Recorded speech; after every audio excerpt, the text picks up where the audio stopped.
hinuon, malitag hinuon siya sa kaaway. Amen. Kuntito lang. Hinay-hinay. Amen.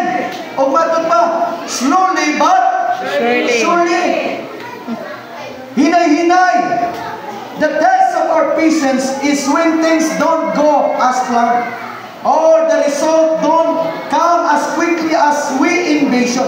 Now, mo ni magkaigsunan, kita doon tayo daghan ng mga plano, kaya sometimes i-allow sa Ginoo wa na hitabo. Wa pa na hitabo, wa pa nag-work out. Kaya sometimes, usay naguna ka nga, nanadiya dayo, usay kabantay mo, usay grabe ang imong confident, nga mauna na yung mahitabo, and then eventually yung mahitabo, nothing happened. Experience na mo, anak? Yes. Na kung dili ka may mong tested, anak, nga sometimes i-allow sa Ginoo nga proseso sa itong kasing-kasing. Sometimes mag-react ka. Usahay, makaisunan, makabuhat na hinuntag sala.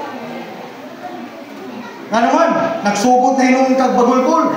Pag bagulbol ni mo, ginamay na ni mo ubang tao.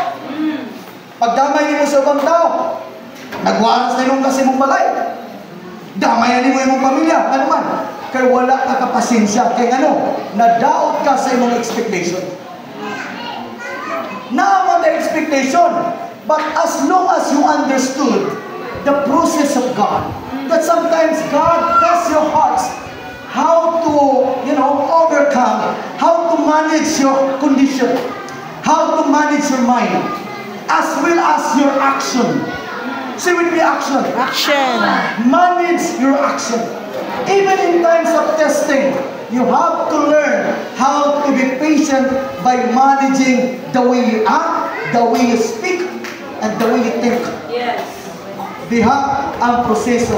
And then, somehow, may unang Ginoo na, sold out, di po ni mo na.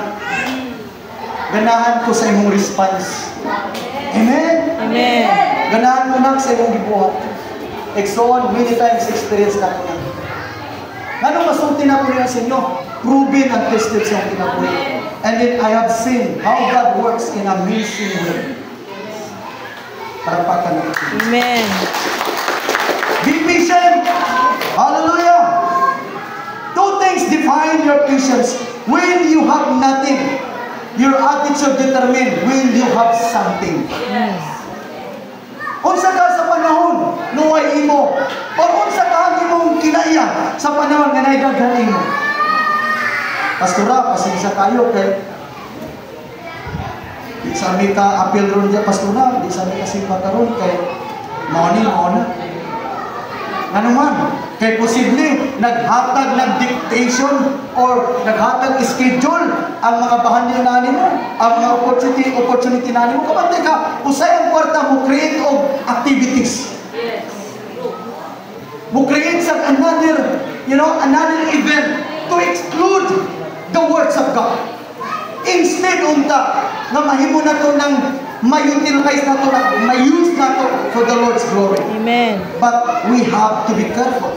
We need God's wisdom. Amen? Amen. Kay time to time, the God ways how God tests us for us to become tested. Amen? But, makasiguro ta ng Espiritu sa Dios mutabang mutudlo ka nato. Your patience ignite your faith. Then by the power of faith produces things that beyond you can imagine. Kung sa daw, ang atong pasensya, mao niya ang mo-ignite sa imong pagtuo. O kana nga pagtuo nga gikan sa Dios, mao na nga pagtuo nga mo-produce og mga butang labaw sa imong giunahuna. Amen? Amen. Kaya ang pagtuo, gift na. Namatay gitawag po og human faith. Naapoy gitawag satanic faith, but dunay gitawag og dynamic faith. Amen? Kana nga dynamic faith, mauna nga pagtuo like a seed of a mustard. Try to imagine, ang Bible nagsulti, kung kay pagtuo sa masaliso sa mustasa, ang sa'yo may tabo, you can even command the mountains. You can command the mountains to be thrown to the ocean. That's amazing. Sa ato pa mag-igsunan, na ay dimension sa pagtuo nga dapat nato nga mabatunan. Kaya kung naana nimo, mahibulong ka mga imposibleng butang mahitabo sa imong kinabuhi. Amen. Praise God. Kapalakpakan sa Kristo. Mga imposibleng butang. Amen. Kami last 2002 mag-eksunan, nangandi lang may sa